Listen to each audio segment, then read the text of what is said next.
Imagine a land torn apart. This was France in the early 15th century. It was not a united country as we know it today. Instead, it was a kingdom fractured by a long and brutal conflict. This war, known as the 100 Years' War, had raged for generations. It was a dynastic struggle between the ruling families of France and England. The English kings believed they had a rightful claim to the French throne.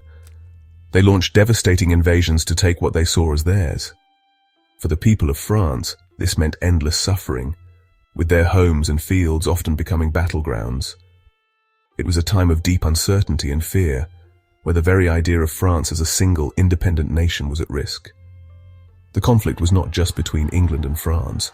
It was also a civil war within France itself. The French nobility was bitterly divided. One faction, the Armagnacs, remained loyal to the French heir, the Dauphin Charles. The other, the Burgundians, had allied themselves with the English. This internal strife made France weak and vulnerable. The Burgundians controlled vast and wealthy territories, including Paris, the heart of the kingdom. Their alliance with England was a crushing blow to the French cause. This division meant that Frenchmen were fighting against Frenchmen, adding another layer of tragedy to the ongoing war and making the future look incredibly bleak for those who dreamed of a unified France. The situation was desperate for the supporters of the Dauphin Charles. He was the uncrowned king of France, but his authority was limited. He controlled only the southern part of the country, while the English and their Burgundian allies held the north. His own legitimacy was questioned by many, even by himself at times. The English had proclaimed their own young king, Henry VI, as the rightful ruler of both England and France. It seemed as though the English were on the verge of total victory. The French spirit was broken, and hope was a rare commodity. The kingdom was bleeding, weakened by decades of war, political infighting, and the loss of its most important cities. Into this dark and chaotic world, a sliver of light was about to appear. It would come from the most unexpected of places, not from a powerful nobleman or a seasoned general, but from a young peasant girl. Her name was Joan, and she lived in a small, remote village on the very edge of what remained of loyalist France. She grew up hearing the stories of war and seeing its effects firsthand. Her village was caught between the warring factions, a constant reminder of the kingdom's painful division. In a time when great armies and powerful men seemed to be failing, a new kind of leader was needed, one driven not by ambition or politics, but by unwavering faith. Joan was born around the year 1412 in the village of Domremy. It was a quiet place, nestled in the Meuse Valley in northeastern France. Her father, Jacques d'Arc, was a respected farmer and a village official. Her mother, Isabelle Romay, was a devout and hard-working woman. Joan grew up not learning to read or write, which was common for girls of her station. Instead, she learned practical skills. She was taught how to spin wool, manage the household, and work in the fields. She was known in her village as a good, pious, and compassionate child. She often prayed in the local church and was deeply moved by her faith from a very young age. Her childhood was simple, yet it was not untouched by the great conflict tearing France apart. Domremy was situated on the frontier, a borderland between territories loyal to the French Dauphin and those controlled by the Burgundians. This meant that the threat of raids was constant. Soldiers from nearby garrisons would sometimes sweep through the area, looting and causing terror. On at least one occasion, Joan and her family had to flee their home and seek refuge in a neighboring town as enemy forces approached. These experiences exposed her directly to the harsh realities of the war. She saw the suffering it caused ordinary people and felt the deep desire for peace and justice for her beleaguered kingdom. Despite the turmoil of the outside world, Joan's early life was centered on her faith. She found great comfort and strength in the stories of the saints. She particularly admired St. Catherine of Alexandria, St. Margaret of Antioch, and the Archangel Michael. These were powerful figures who represented courage, purity, and divine intervention. For Joan, they were not just distant historical figures, but close personal guides. Her devotion was intense and deeply personal. It was this profound spiritual life that would set the stage for the extraordinary events that were to come. Her faith was the bedrock upon which her incredible journey would be built, shaping her view of the world and her role within it. Everything changed when Joan was about 13 years old. She was in her father's garden one day when she saw a brilliant light and heard a voice. She was terrified at first, but the voice was gentle and reassuring. It identified itself as coming from God to help her live a good life. This was the first of many such experiences. The voices, which she later identified as those of St. Michael, St. Catherine, and St. Margaret, began to speak to her regularly. They gave her guidance and comfort, but soon their message became more specific and more startling. They told her that she had a destiny far beyond her small village, a divine mission to save France. The voices told Joan, a teenage peasant girl, she was chosen by God to save France. Her mission, drive the English out and see Charles crowned king at Reims. Reims was deep within enemy territory, making this seem impossible. This divine command forced her to leave everything behind. An old prophecy circulated. France, lost by a woman, would be saved by a virgin from Lorraine. Joan fit this description, giving her credibility. At first hesitant, she argued with the voices, but they insisted it was God's will. They told her to convince Robert de Baudricourt to escort her to the Dauphin. At 16, Joan accepted her mission, resolving to obey no matter the cost. This marked the beginning of her legendary journey. She stepped into war and politics, believing she was God's chosen instrument. The fate of France rested on this teenager. In the village of Domremy, around 1412, a girl named Jeanne was born. We know her today as Joan of Arc. Her family was not noble or wealthy. Her father, Jacques d'Arc, was a farmer. Her mother, Isabelle Romay, taught her the prayers of the church. Joan did not learn to read or write. Instead, she learned to spin wool and help with the farm animals. She was known for her kindness and her deep devotion to God. Her village was loyal to France, surrounded by enemies. The 100 Years' War was a shadow that fell over her childhood. This closeness to the conflict planted a seed in her heart. While other children played, she often sought the quiet solitude of the village church. Her world was small, but her spirit was reaching for something vast and divine. On one occasion, the alarm was raised and the entire village had to flee. This experience was formative. It showed Joan the brutal reality of the war.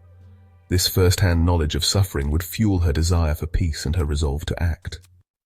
The summer Joan turned 13 was the summer everything changed. Suddenly, a brilliant light flooded her vision. With the light came a voice. The voice soon revealed itself as Saint Michael the Archangel, and two more voices, those of female saints. They were her counselors, her guides, and her friends. For several years, the voices gave her personal guidance, preparing her and reinforcing her belief in God's plan. The personal guidance slowly transformed into a divine command. They told her that she was the one God had chosen to save the kingdom. The voices gave Joan a terrifying mission, seemingly impossible for a peasant girl. She was to aid the King of France and raise the English siege of Orléans, the key to the Loire Valley. Then she was to lead the Dauphin to Reims for his coronation, affirming his legitimacy. This task seemed fit for a general, not an illiterate teenage girl. But the voices insisted it was God's will, echoing a prophecy that France would be saved by a virgin from Lorraine. Joan, a virgin from Domremy on the Lorraine border, seemed destined. This narrative turned an insane quest into destiny. With France in crisis, the voices urged action. She had to leave Domremy for Vaucouleurs. There she would seek help from Robert de Baudricourt, commander of the garrison. At 16, Joan decided to obey the voices and embark on her God-given mission. This meant leaving her family and home behind. She traveled to Vaucouleurs, concealing her true purpose. Her initial plea to Robert de Baudricourt failed. He dismissed her, but Joan persevered, staying in Vaucouleurs. Her conviction impressed the townspeople. She predicted a French defeat, which stunned the community when it came true.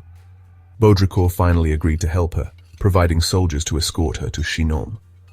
Dressed as a male soldier, Joan rode out of Vaucouleurs. She was on her way to meet her king. The journey to Chinon was long and perilous, a trek of over 350 miles through enemy territory.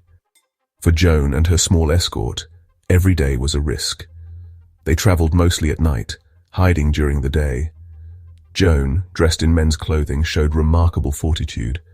She was a leader on a divine mission. Whispers about a maiden warrior sent by God began to spread. After 11 grueling days, they saw the towers of Chinon. Now she had to face the royal court and convince the Dauphin Charles that her mission was real, navigating a world of political intrigue.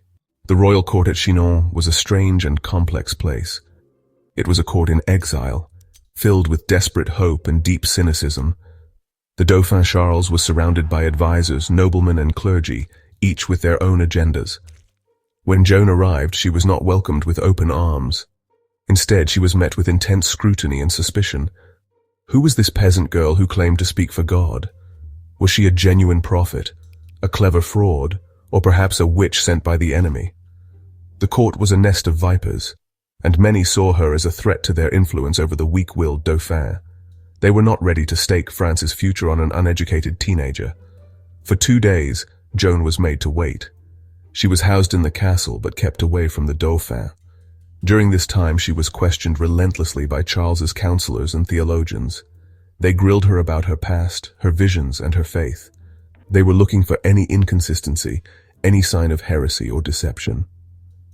Joan answered their questions with simple, unwavering honesty.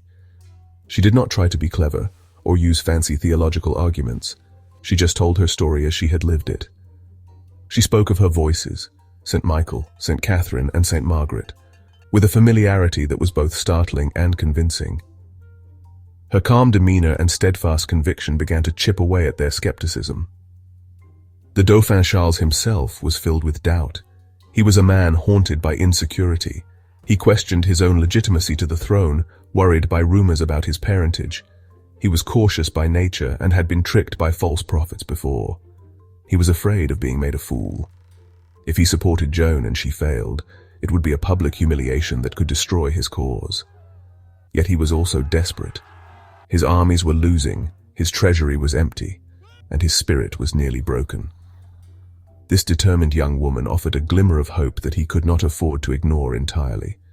He was caught between fear of deception and his desperate need for a miracle. The court was deeply divided. Some, like Yolande of Aragon, were pragmatic and saw the propaganda value of a divinely inspired warrior. She saw that people were believing in Joan, and that belief could be a powerful weapon. Others were staunchly opposed, seeing her as a dangerous heretic. The debate raged within the castle walls. Was she a saint or a sorceress, a savior or a charlatan? Charles listened to all the arguments, his indecision growing. The fate of Joan, and perhaps France, rested on his next move. He decided he needed to test her himself, in a way that would leave no room for doubt. After 2 days, Charles agreed to grant Joan an audience, but he planned a test to see if she truly had divine insight. When Joan was led into the great hall, it was crowded with courtiers. Charles had disguised himself, mingling with the nobles while another courtier sat on the throne. Joan walked in without hesitation and scanned the room. She went straight to Charles and knelt before him. "God give you a long life, noble Dauphin," she said confidently. Charles denied he was the king, but Joan insisted, "In God's name, it is you and no other." She then spoke to Charles privately, revealing a secret that moved him deeply, a doubt he held about his legitimacy. This sign shattered his skepticism. He saw her as a genuine messenger from God. This private meeting was the true turning point, winning the Dauphin's trust. Before he could officially accept her help, she had to face one more test. Charles's advisors urged caution, wary of placing an army in the hands of a teenage girl. To ensure her mission was genuinely from God, Charles sent Joan to Poitiers for examination by theologians. For 3 weeks, this uneducated girl faced intense questioning. The clerics probed every aspect of her life and faith, seeking any hint of error or demonic influence. Joan's performance was extraordinary. She answered with simple prudence. When asked for a sign, she declared, "Take me to Orléans, and I will show you the sign." Her faith impressed the learned men. After weeks, the examiners delivered their verdict. They found nothing but good in her. They declared her a good Christian and advised Charles to accept her help. The examination legitimized Joan's mission. Charles would give her an army. The peasant girl was about to become a warrior. With the Dauphin Charles's blessing, Joan received an army. She was provided with the tools of a commander, including custom-made white steel plate armor. She also received a banner designed according to her voice's instructions. This banner, not a sword, would be what she carried into battle. Joan actively prepared for her role, learning horsemanship and getting used to her armor. She was also given a sword, found at her instruction buried behind the altar in a church. Her presence had a profound effect, transforming the demoralized French army. She insisted on a higher standard of moral conduct, banning vices and calling for religious observance.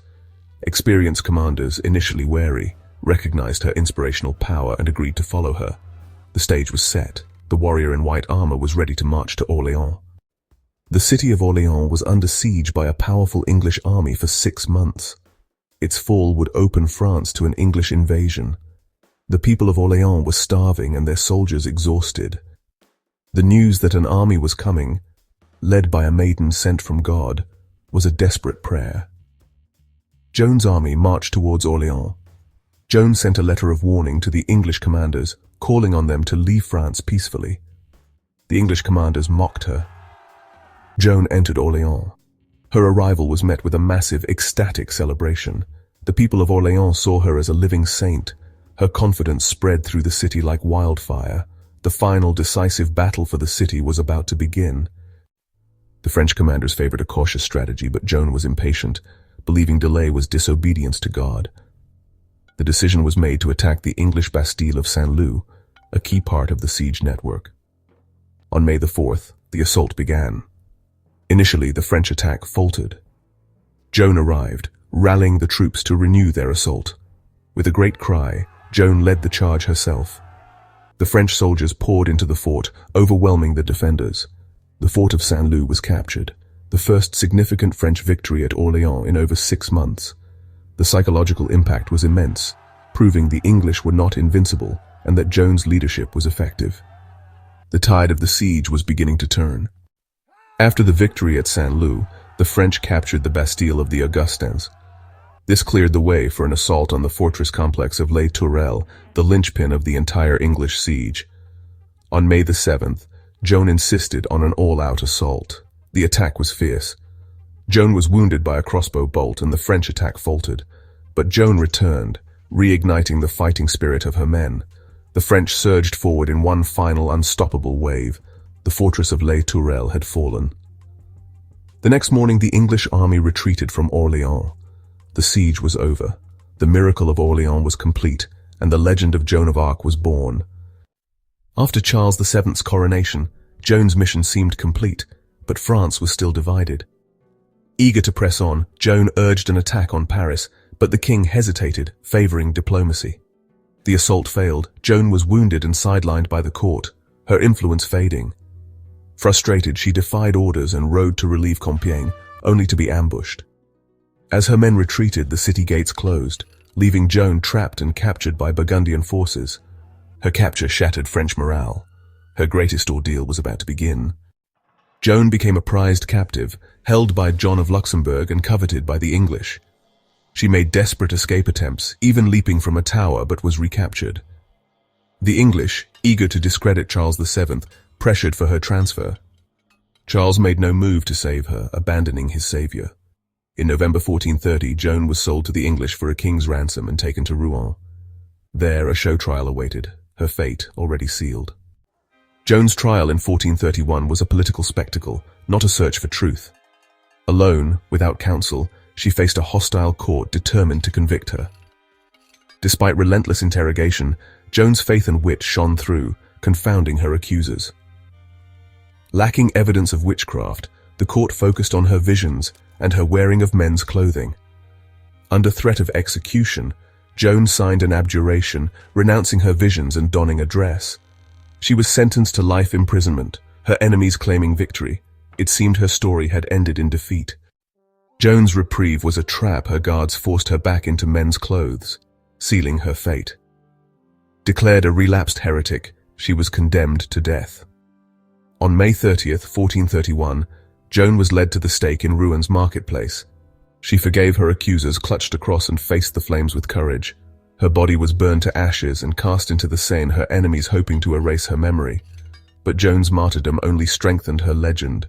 In death, she became an enduring symbol of faith and France. The English tried to erase Joan, but her spirit endured. Years later, as France triumphed, Charles VII ordered her case reopened. The rehabilitation trial exposed the injustice and political motives behind her condemnation. Witnesses testified to her piety and courage, dismantling the original verdict. In 1456, Joan was declared innocent and a martyr. Her honor restored, she was recognized as a hero, paving the way for sainthood. From ashes, Joan of Arc rose to become one of history's most revered figures. Joan of Arc's legend grew, transforming her into a powerful national symbol for France. She embodied patriotism and courage, representing the nation's spirit against foreign invaders. During national crises, her image symbolized unity and resistance. Her story captured the world's imagination, inspiring countless books, poems, and films. In 1920, she was canonized as a saint. Joan's symbolism is versatile. For feminists, she broke gender barriers. For soldiers, she was brave. For the faithful, divinely inspired. For the oppressed, a symbol of resistance. Her story resonates, inspiring people from all walks of life. In our modern, often cynical world, the story of Joan of Arc might seem like a distant fairy tale. It is a story filled with heavenly voices, epic battles, and dramatic prophecies. Yet her life continues to hold profound and relevant meaning for us today, more than 600 years after her birth. At its core, her story is a powerful reminder that one person, even a young and seemingly powerless one, can change the course of history. She stands as a timeless testament to the impact an individual can have when driven by deep and unshakable conviction. In an age where many feel their individual actions don't matter, Joan's legacy proves the opposite. Her journey also teaches us a powerful lesson about courage. Joan's bravery was not just physical, though she demonstrated that in abundance on the battlefield. Her greater courage was moral and spiritual. It was the courage to believe in her own experience, even when the entire world told her she was wrong. It was the courage to stand before powerful men, generals, nobles, and bishops, and speak her truth without flinching. It was the ultimate courage to face a horrific death rather than betray her conscience and her God. This integrity in the face of overwhelming pressure is an inspiration for anyone who has ever had to stand up for what they believe in, especially when it is difficult or unpopular. Furthermore, Joan's story forces us to confront uncomfortable questions about faith, institutions, and justice. She was condemned by a religious court, by men who claimed to speak for the very same God she believed had sent her. Her trial is a chilling example of how institutions, even religious ones, can be corrupted by politics and power to persecute the innocent. Her eventual vindication and sainthood, however, offer a message of hope, that truth can ultimately prevail, even if it takes centuries. Her life challenges us to look critically at the authorities and institutions that govern our own lives and to distinguish between true faith and the abuse of power in its name. Ultimately, Joan of Arc remains an enduring figure because her story speaks to the deepest parts of the human experience, the search for purpose, the struggle for justice, and the power of hope. She shows us that faith is not just a passive belief, but an active and world-changing force. She reminds us that origins do not determine destiny, and that courage can be found in the most unexpected places. The young girl from Domremy who became a warrior, a martyr, and a saint continues to light up history, not just as a figure from the past, but as a living symbol of what we can aspire to be. Brave, faithful, and true to ourselves, no matter the cost.